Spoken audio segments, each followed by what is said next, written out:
Good morning, students. So in this session of P block elements, that is third session of P block elements, we'll be discussing about 14th group elements, which is called as carbon family. The group members are carbon, silicon, germanium, tin and lead, that is stannous and lead. Among which carbon is a non-metal, silicon and germanium are metalloids, as well as tin and lead are metals. If you look at the general electronic configuration of group number 14, the general electronic configuration of 14th group is noble gas, NS2, NP2. So group 13 nodidvi, it is noble gas, NS2, NP1. So idi P block go nodidvi, the complete P block, it was noble gas, NS2, NP1 to 6. Carbon is the 17th most abundant element in the earth crust, as well as silicon is the second most abundant element in the earth crust. As a result, it is very important to study about the elements of carbon, that is carbon family, that is carbon agirbodu, silicon agirbodu, germanium, which is used in your which is used as your semiconductors, tin matte lead ashte, they are majorly used in your daily life. So ಹಾಗಾಗಿ it has its own importance for its study. So as usual, we'll be first studying about the physical properties of the carbon family. So the physical properties goes like this. The first property, that is atomic and ionic radii. So as usual, the trend, that is the general trend of atomic or ionic radii, increases down the group. We know why it is increasing down the group. That is because of the addition of new shells. Addition of new shells. So down the group, new shells are added up. As a result, what happens? Atomic or ionic radii or the size increases down the group. So the table which is here also provides you the value of covalent radii of all the elements of the group, wherein you can see from carbon to lead there is an increase in the atomic radii, that is a covalent radii, wherein carbon is 77 picometer and lead is 146 picometer. So due to the addition of new shells, when we move down the group, due to the addition of new shells, there is an increase in the size, that is covalent radii. The second physical property we have to study is about density. So idr ಬಗ್ಗೆ 13th group allo ಓದಿದೀವಿ density ಅಂದ್ರೆ ಏನು ಅಂತ. So density is mass by volume. We have also studied the general trend of density in 13th group also, that is it increases down the group. Density increases down the group. ಯಾಕೆ ಅಂತಾನೂ ಓದಿದೀವಿ. That is because down the group mass, atomic mass also increases, volume also increases, but when compared to the average mass increase down the group, volume increase is less, hence density is directly proportional to mass. So mass ಜಾಸ್ತಿ ಇರೋದ್ರಿಂದ density ಜಾಸ್ತಿ ಆಗುತ್ತೆ down the group. So if you observe the density values of carbon family, elements of carbon family, you can observe here it increases down the group, density increases down the group. That is carbon has 3.51 gram per cm cube, while lead has 11.34 down the group, that is 11.34 gram per cm cube, which shows there is an increase in the down the group. That is increase in the density down the group. But you can observe that there is an anomaly here, that is while moving from carbon to silicon, the density should have been increased, but instead there is a decrease in the density. That is attributed to the mass. You can observe here, I have written the values also. Mass of carbon to silicon, carbon and silicon is mass is 12, say 12 grams. Silicon is 28 gram per mole. So there is an increase in the mass. If you observe the volume, if you observe, it is 1.26 into 10 to the power of 6 picometer cube, while silicon volume is 5.73 into 10 to the power of 6 picometer cube, which means that when compared to the increase in the mass, there is a large increase in the volume. That is, mass increase ಏನಿದೆಯೋ ಅದಕ್ಕಿಂತ volume increase ಜಾಸ್ತಿ ಇದೆ. Extent of increase in the volume while you move from carbon to silicon, volume increase ಜಾಸ್ತಿ ಇದೆ when compared to mass increase. ಅಂದ್ರೆ ಅರ್ಥ ಈ volume ಏನಾಗುತ್ತೆ, it will be greater when compared to the increase in the mass. Mass increase ಆಗ್ತಿದೆ, but volume increase ಜಾಸ್ತಿ. Since density is inversely proportional to volume, volume ಜಾಸ್ತಿ ಆದರೆ density ಕಡಿಮೆ ಆಗುತ್ತೆ. ಹಾಗಾಗಿ density of silicon is less than carbon. ಯಾಕಂದರೆ reason mass increase ಆಗ್ತಿದೆ, volume increase ಆಗ್ತಿದೆ. ಬಟ್ ಯೂಶುವಲ್ ಟ್ರೆಂಡ್ ಏನಿರುತ್ತೆ, the mass increase is greater than volume increase. But ಇಲ್ಲೇನಾಗಿದೆ, ಇಫ್ ಯು ಅಬ್ಸರ್ವ್, ವಾಲ್ಯೂಮೇ ಜಾಸ್ತಿ ಆಗಿದೆ ವೆನ್ ಕಂಪೇರ್ಡ್ ಟು ಮಾಸ್. ಹಾಗಾಗಿ ಏನಾಗಿದೆ, ವಾಲ್ಯೂಮ್ ಜಾಸ್ತಿ ಆಗಿರೋದ್ರಿಂದ density has been decrease for carbon, that is for silicon when compared to carbon. So that's one of the anomaly. But other than that, there is an increase in the density from germanium to lead. So that's about the density trend down the group for carbon family. The next physical property we have to study is about melting point and boiling point. So we have studied what is melting point and boiling point also. We know what is that. That is, it is the temperature at which a solid becomes a liquid, or if you look at the boiling point, it is temperature at which the vapor pressure of the liquid becomes equal to the atmospheric pressure. So we know the general trend also, what happens to melting point and boiling point down the group. It usually decreases down the group. Why? We know that the melting point or boiling point depends upon the size of the atom. It is directly proportional to atomic size. Atomic size. Inversely proportional to atomic size, which means that greater the size, larger the size of the atoms, what happens, bond length increases. So ಏನಾಗುತ್ತೆ, size ದೊಡ್ಡದಾದಷ್ಟು, atomic size ಜಾಸ್ತಿ ಆದಷ್ಟು bond length ಏನಿದೆಯೋ ಅದು ಜಾಸ್ತಿ ಆಗ್ತಾ ಹೋಗುತ್ತೆ. Longer bonds ಆಗುತ್ತೆ, long bonds. So we know long bonds are weaker bonds. They are weaker in nature, weaker bonds. So ಹಾಗಾಗಿ down the group when you move, atomic size ಜಾಸ್ತಿ ಆಗ್ತಾ ಹೋಗುತ್ತೆ, ಅಂದರೆ ಬಾಂಡ್ ಲೆಂತ್ ಏನಾಗುತ್ತೆ, ಜಾಸ್ತಿ ಆಗ್ತಾ ಹೋಗುತ್ತೆ. ಸೊ ಬಾಂಡ್ಸು ವೀಕ್ ಆಗ್ತಾ ಹೋಗುತ್ತೆ. So weaker bonds are easy to break down. ಹಾಗಾಗಿ melting point, boiling point decreases down the group.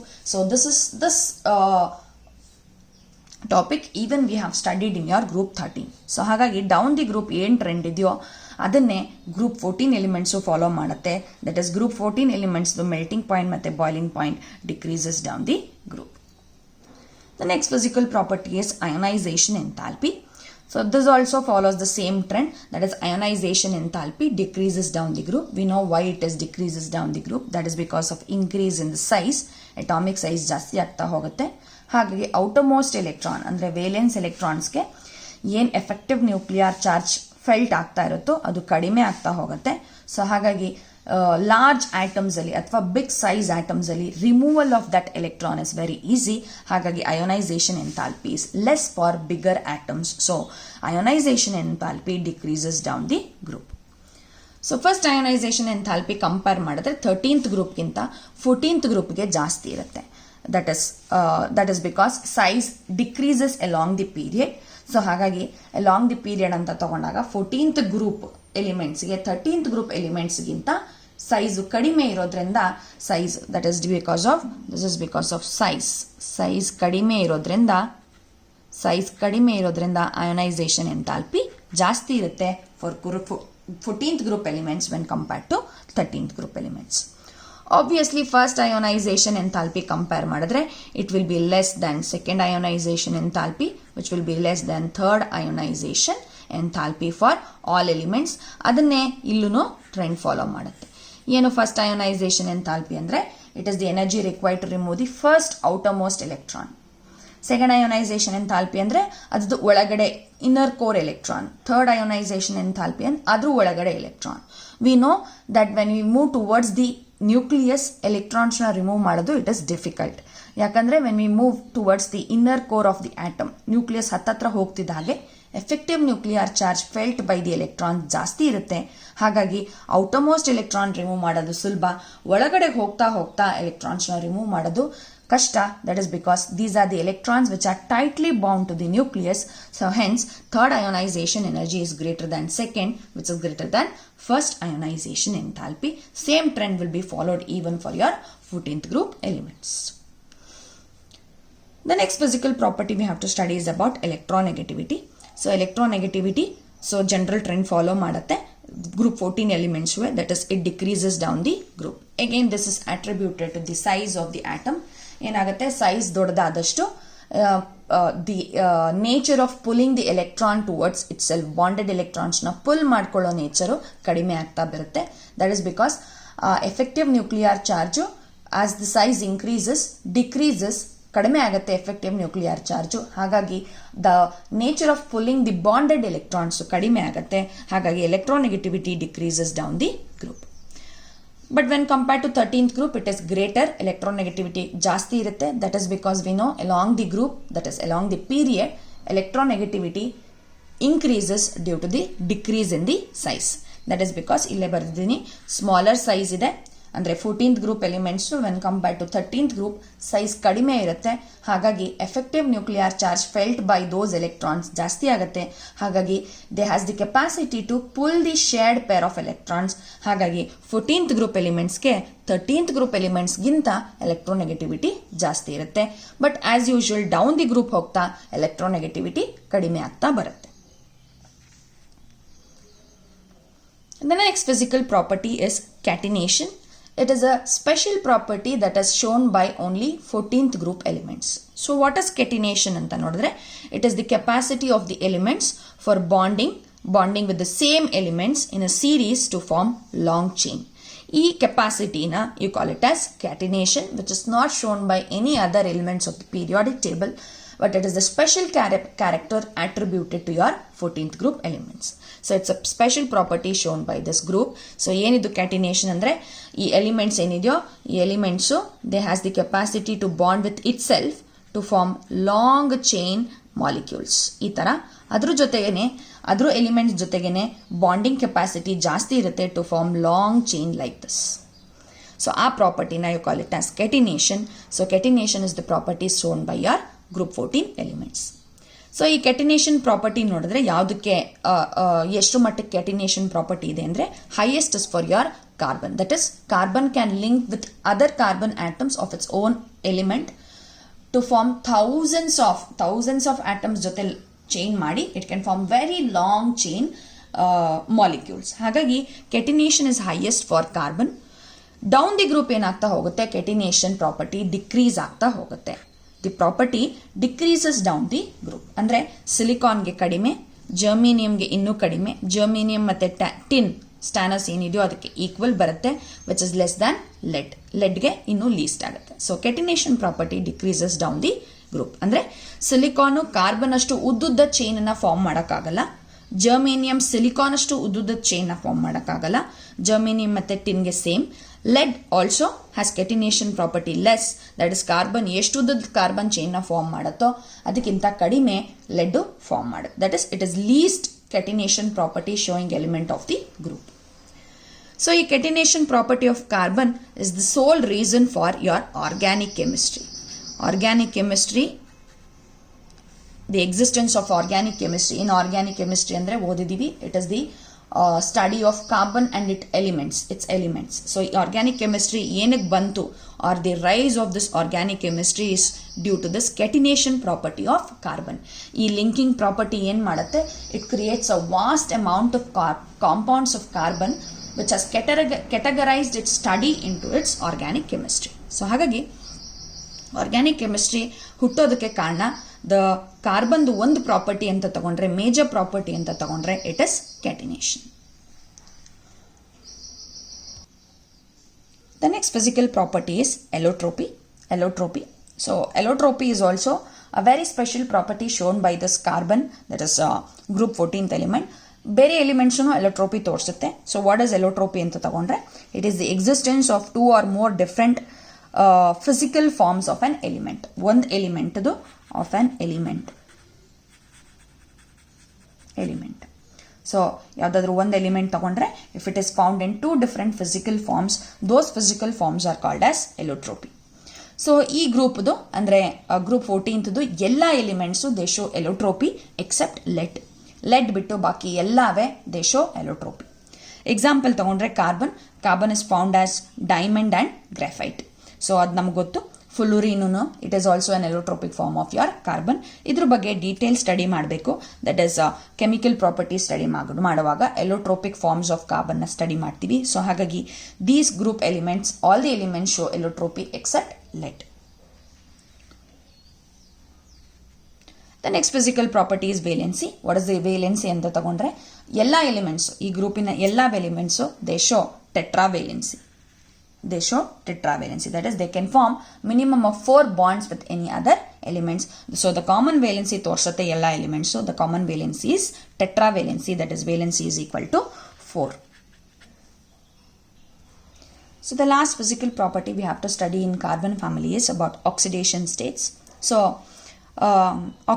common oxidation states shown by your p block element, that is group 14 is ಒಂದು +4 ಮತ್ತೆ ಇನ್ನೊಂದು +2. So these are the common oxidation shown by your 14th group elements. So if you observe the stability of the oxidation numbers here, oxidation states ಯಾವುದು stable ಅಂತ ತಗೊಂಡ್ರೆ carbon ಮತ್ತೆ ಸಿಲಿಕಾನ್ಗೆ +4 is more stable. They show commonly +4 which form covalent compounds. Covalent compounds ನ form ಮಾಡುತ್ತೆ. Say for example CCl4 ತಗೊಂಡ್ರೆ ಕಾರ್ಬನ್ದು oxidation state +4 ಬರುತ್ತೆ ಕಾರ್ಬನ್ದು. So this is a covalent compound. It is a covalent compound. ಅದೇ ತರ CH4 ತಗೋಬಹುದು etcetera. So +4 oxidation state ತಗೊಂಡ್ರೆ it is stable for carbon and silicon and it is forming a covalent compound. That is +4 oxidation state for carbon ಇದ್ರೆ it is a covalent compound. ಅದೇ ತರ germanium, tin ಮತ್ತೆ LED ತಗೊಂಡ್ರೆ +2 is more stable. +2 ತೋರ್ಸತ್ತೆ. That is germanium, tin ಮತ್ತೆ LED. Lead also shows +4 ಅನ್ನು ತೋರ್ಸತ್ತೆ, but more stable is +2. More stable is +2. That is, stability of +2 increases down the group. ಯಾಕೆ germanium, tin ಮತ್ತೆ ಲೆಡ್ಗೆ +2 more stable ಅಂತ ತಗೊಂಡ್ರೆ you can observe the valence electronic configuration is ns2 np2. ಅಂದ್ರೆ the carbon ಅಥವಾ carbon family has an option to give you 2 electrons, ಬರೀ 2 electrons ಕೊಡ್ಬೋದು to give you +2 oxidation state, ಅಥವಾ 4 electrons ನ ಕೊಡ್ಬೋದು to give you +4 oxidation state. So +4 oxidation state ಅನ್ನ ಈ carbon ಮತ್ತೆ ಸಿಲಿಕಾನ್ ಈಸಿಯಾಗಿ 4 ಎಲೆಕ್ಟ್ರಾನ್ಸ್ ನ ಕಳ್ಕೊಳ್ಳುತ್ತೆ. ಹಾಗಾಗಿ ಕಾರ್ಬನ್ ಮತ್ತೆ ಸಿಲಿಕಾನ್ಗೆ +4 is more stable. But germanium ಮತ್ತೆ ಟಿನ್ ಮತ್ತೆ ಲೆಡ್ ಬರ್ತಾ ಹೋಗ್ತಿದ್ದ ಹಾಗೇನೆ 13th ಗ್ರೂಪ್ ಅಲ್ಲಿ explain ಮಾಡ್ದಂಗೆನೆ there is an existence of entrance of d electrons and f electrons which poorly shield your nucleus from these s electrons. poor shielding ಆಗತ್ತೆ. ಹಾಗಾಗಿ ಏನ್ ಮಾಡುತ್ತೆ, ಈ 4s ಎಲೆಕ್ಟ್ರಾನ್ಸ್ ನ ನ್ಯೂಕ್ಲಿಯಸ್, ಈ 5s ಎಲೆಕ್ಟ್ರಾನ್ಸ್ ನ ಮತ್ತೆ 6s ಎಲೆಕ್ಟ್ರಾನ್ಸ್ ನ ನ್ಯೂಕ್ಲಿಯಸ್ ಏನ್ ಮಾಡುತ್ತೆ, ಟೈಟ್ ಆಗಿ ಬೌಂಡ್ ಮಾಡ್ಕೊಳ್ಳುತ್ತೆ. ಹಾಗಾಗಿ ಈ 2 ಎಲೆಕ್ಟ್ರಾನ್ಸ್, ಎಸ್ ಎಲೆಕ್ಟ್ರಾನ್ಸ್ ಏನಿದೆಯೋ ಅದನ್ನ ಜರ್ಮೇನಿಯಂ, ಟಿನ್ ಮತ್ತೆ ಲೆಡ್ ಸುಲಭವಾಗಿ ಕಳ್ಕೊಳ್ಳೋದಕ್ಕೆ ರೆಡಿ ಇರೋದಿಲ್ಲ. ಹಾಗಾಗಿ ಏನಾಗುತ್ತೆ, ಬರೀ ಈ 2p electrons, that is np electrons ಏನಿದೆಯೋ ಆ 2 ಎಲೆಕ್ಟ್ರಾನ್ಸ್ ನ ಮಾತ್ರ ಕಳ್ಕೊಳ್ಳುತ್ತೆ in order to give you +2 electrons. So these 2 electrons are not lost by germanium, tin and lead. ಇದನ್ನೇನಂತ ಕರಿತೀವಿ ಅಂತಾನು ಹೇಳಿದ್ದೀನಿ ನಾನು 13th ಗ್ರೂಪ್ ಎಲಿಮೆಂಟ್ ಅಲ್ಲಿ ಇನರ್ಟ್ ಪೇರ್ ಎಫೆಕ್ಟ್ ಅಂತ ಕರಿತೀವಿ. ಇನರ್ಟ್ ಪೇರ್ ಎಫೆಕ್ಟ್ ಅಂತ ಕರಿತೀವಿ. ದಟ್ ಇಸ್ ನ್ಯೂಕ್ಲಿಯಸ್ ಏನ್ ಮಾಡುತ್ತೆ, ಈ ಎಸ್ ಎಲೆಕ್ಟ್ರಾನ್ಸ್ ನ ದೇ ಟೈಟ್ಲಿ ಬೌಂಡ್. ಯಾಕೆ ಟೈಟ್ ಆಗಿ ಬೌಂಡ್ ಮಾಡುತ್ತೆ ಅಂದ್ರೆ that is due to the poor shielding of these d electrons and f electrons. ಹಾಗಾಗಿ elements they do not lose 4 electrons, instead they lose 2 electrons. ಹಾಗಾಗಿ +2 oxidation states are more stable for your germanium, tin and lead. ಈ +2 oxidation states ಇದ್ರೆ elements ಅಲ್ಲಿ ಅಂದ್ರೆ germanium, tin ಮತ್ತೆ lead they form ionic compounds. So +4 oxidation state ಅಲ್ಲಿ covalent compounds ನ form ಮಾಡುತ್ತೆ. +2 oxidation states are stable ಅಂದ್ರೆ they form ionic compounds. So that's about the oxidation states of your 13th group elements. The common oxidation states are +4 and +2. +4 is more stable for carbon and silicon. As we move down, +2 becomes more stable. Andre artha germanium, tin ಮತ್ತೆ lead ಗೆ +2 is